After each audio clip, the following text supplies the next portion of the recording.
Bretagne et vous également au 32-16. On vous rappelle les résultats de Ligue Europa de cette soirée. 0-0 entre Marseille et le Red Bull Salzbourg. Défaite de Lyon face à l'Atalanta 1-0. Défaite de Nice également face au Vitesse Arnhem 1-0. Mais ces trois équipes sont qualifiées pour les 16e de finale de la Ligue Europa. Non, je ne redonne pas les chapeaux. Ouais, c'est bon là, ça va. C'est bon, ça va aller là, on va se faire les infos du jour, les gars. Alors on va commencer par le Ballon d'Or quand même. Voilà, Cristiano Ronaldo qui a remporté le 62e Ballon d'Or, son 5e. Voilà, il était à la Tour Eiffel ce soir pour se voir décerner son Ballon d'Or. En scène quand même. Hein. Ouais. Parce que là, il faut autorisation, mérite Paris et compagnie. Alors d'ailleurs, c'était prévu. Vous imaginez depuis déjà un long moment. Ils ont voulu que ça se sache le plus tard possible. Donc il y a vraiment eu rétention d'informations pour des mesures de sécurité. D'ailleurs, c'était pas seulement pour éviter qu'il y ait trop de monde. Comment ça c'est-à-dire que c'était organisé de cette façon. Ouais. Ah oui, parce que le Ballon d'Or, on sait depuis longtemps que c'était lui, mais non, le fait que ce soit à la Tour Eiffel, vraiment. Il voulait pas que ça sache trop tôt pour des mesures de sécurité. Mais il y a eu du bol là, il pleuvait pas et tout là. Non, mais il l'a dit, il a eu froid quand même. Ah oui, j'imagine. J'ai dit voilà, faire attention, pas qu'il chope pas une angine, parce que.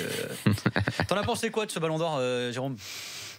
J'en ai pensé que c'était mérité dans tous les cas. Ouais. Cristiano le mérite, comme depuis très longtemps, que ce soit lui ou Messi. On le disait tout à l'heure, ça fait 10 ans que les deux se les partagent. C'est logique.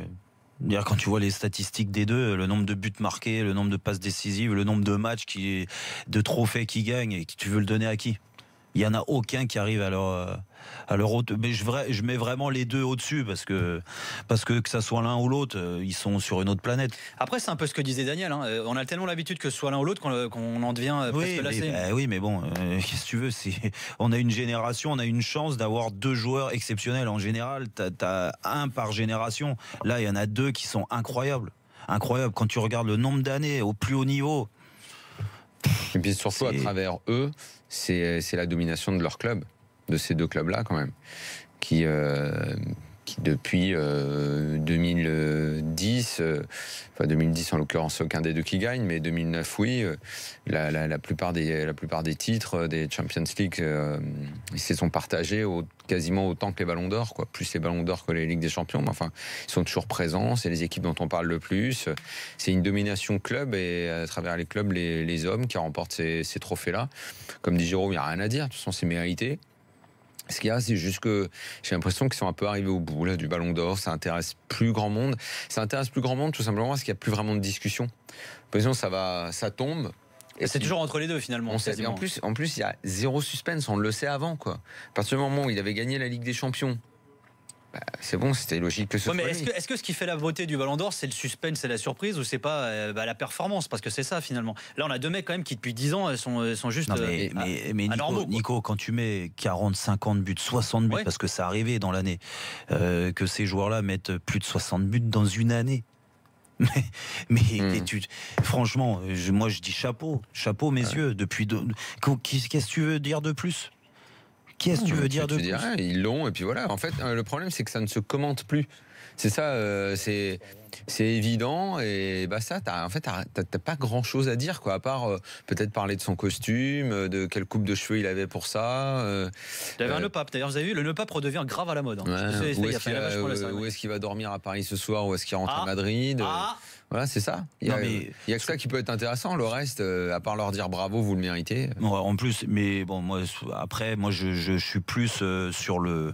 Si tu compares les deux, vraiment, la personnalité de Ronaldo, moi, elle me plaît beaucoup plus, du moins dans son style. Et je dis pas ça parce que t'es portugais. En plus, tu l'as déjà mis ce papier, tu te souviens? Celui que t'as mis à Porto. Exactement. Non, mais ce que je veux dire, c'est que Ronaldo, voilà, tu sais, quand tu l'as connu il y a quelques années, le travail, l'envie de tout fracasser, un compétiteur hors norme.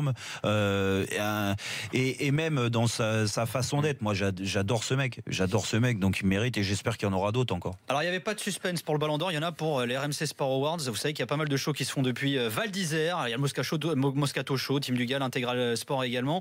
Vous avez 4 jours pour voter pour le vainqueur des RMC Sport Awards. On connaît les finalistes.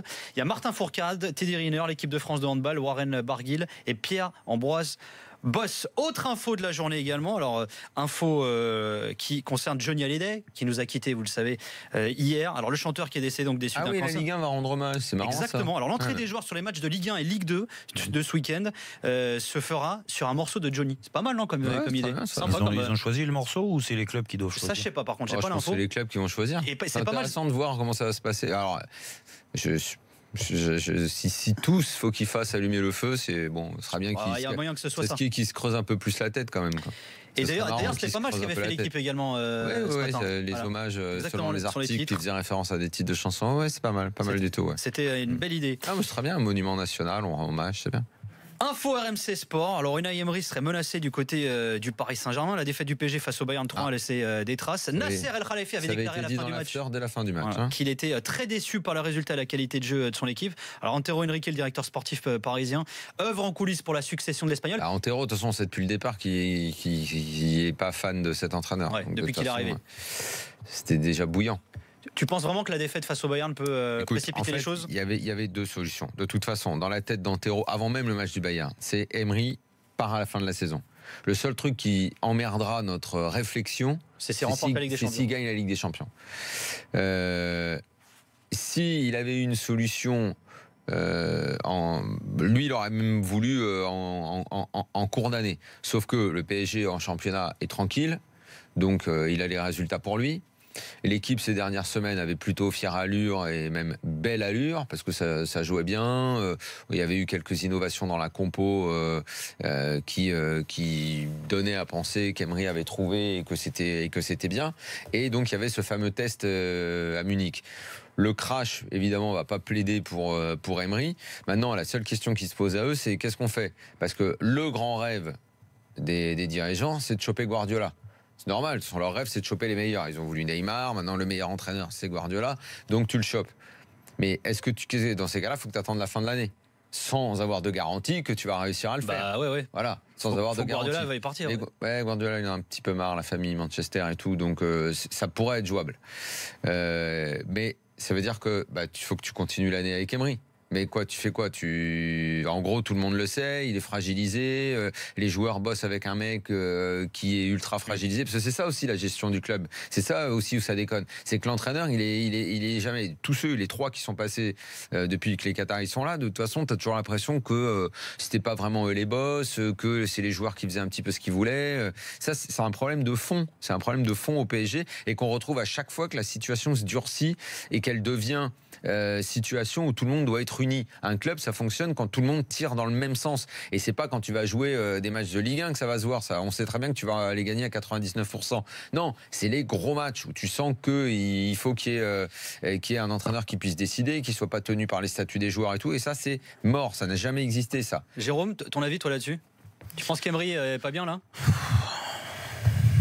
Moi, je pense qu'un entraîneur, tu le juges à la fin de l'année. Ils ont commencé l'année avec. Après, ils ont commencé. J'ai envie de te dire, il était jugé avant même de commencer avec ce directeur sportif. Je veux bien que dans le club, on tire des plans sur la comète, alors qu'il y ait des incertitudes au début de la saison. Oui, dans ces cas-là, il fallait le dégager tout de suite. Ils n'ont pas pu le faire. Aujourd'hui, tu es parti avec. Parce qu'ils n'avaient personne. Hein. Oui, mais aujourd'hui, tu es parti avec.